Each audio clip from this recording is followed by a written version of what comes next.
England has had 59 monarchs since 927. Some built cathedrals, some burned them. Some signed documents that shaped constitutions on the other side of the world. Some were murdered in the dark by people they trusted. Before England was England, it was a patchwork of competing kingdoms. Wessex, Mercia, Northumbria, the Danelaw, constantly fought over by Norse raiders and Saxon lords. What unified them was not peace, but the slow, violent imposition of one family's will over all the others. The House of Wessex produced the first king of all England in 927. Within 140 years, a Norman arrow at Hastings ended everything they had built.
The Normans did not simply conquer England, they replaced it.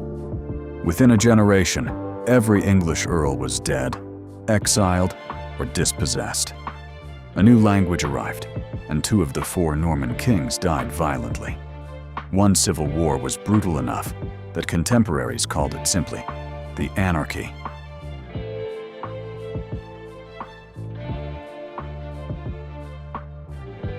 The Plantagenets ruled for 2.5 centuries and left fingerprints on almost everything. Common law, parliament, trial by jury, the 100 Years' War, the Black Death. Magna Carta, signed at Runnymede in 1215 by a king who despised every word of it. The longest dynasty in English history also produced the most consequential document in Western constitutional history. A legal framework that still underpins courts from London to Sydney to Washington.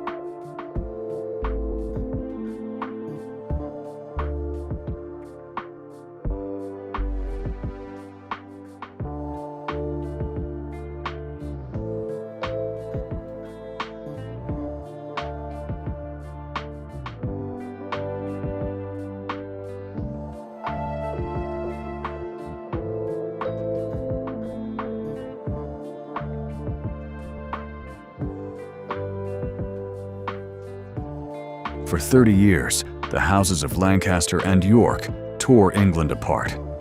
Cousins against cousins. Crowns changing hands like debts. The same men switched sides at Towton, at Bosworth, at every battle in between. By the time it ended, 2 dynasties had been effectively destroyed, tens of thousands dead. And a Welsh-blooded outsider named Henry Tudor had seized the throne on a battlefield and made it permanent.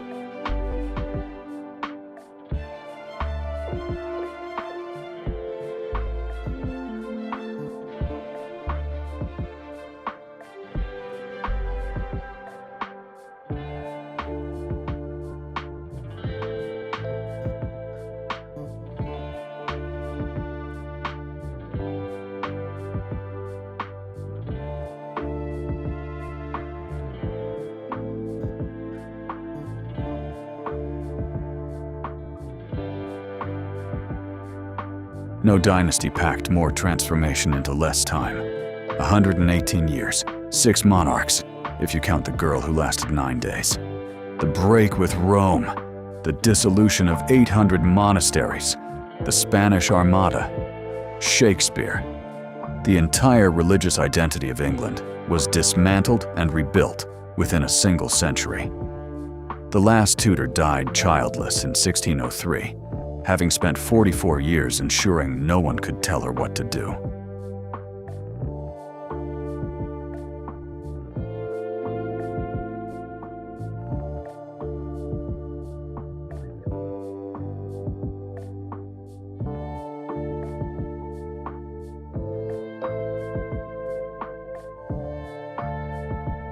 The Stuarts arrived from Scotland with grand ideas about divine right, and left, eventually, in exile, executed or outmaneuvered.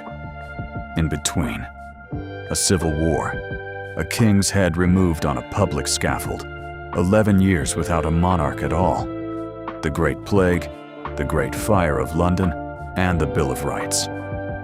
The document that permanently ended the notion that an English king could govern without answering to Parliament.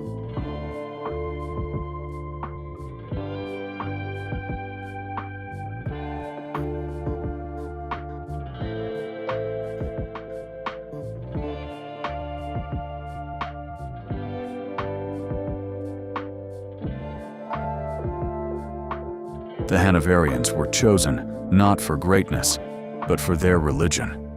Protestant, that was the qualification.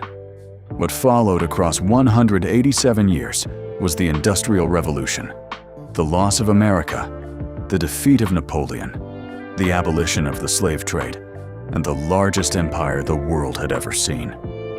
By the time Victoria died in 1901, Britain controlled roughly a quarter of the Earth's surface.